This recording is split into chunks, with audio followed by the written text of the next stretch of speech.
ولعب مع الهلال او لم يلعب، انا اقول لك احنا الحين نعيش عام 2024 صح؟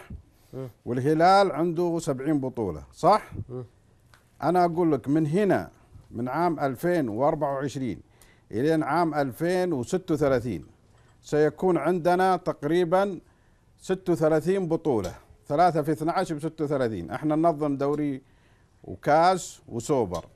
هذه ال 36 بطولة سيحصل علي الهلال منها على 30 بطولة.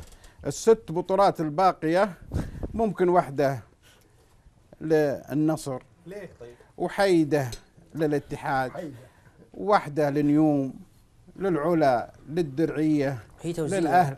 كيف هذا كل شيء الهلال قراءة فنية ولا لا توزيع؟ هذا اللي قاعد يصير الآن لا تنتظر أي فريق يحصل على بطولة إلا الهلال.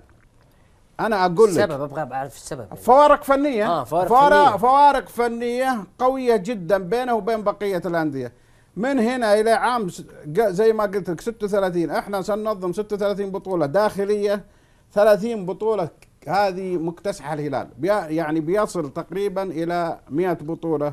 بقية الأندية يعني، لكن أقول بعد بقية الأندية كثر خيرها. يعني مثلا جمهور الاتحاد الآن يحضر بكثافة وهو ممكن ما ياخذ بطولة. جمهور الأهلي يحضر بكثافة وممكن ما ياخذ بطولة. جمهور النصر يحضر بكثافة وهو متأكد أنا أنه مش حياخذ بطولة. لكن أنا أقولها لك من هنا إلى عام 36 30 بطولة هلالية 100%. أبو فارس، نيمار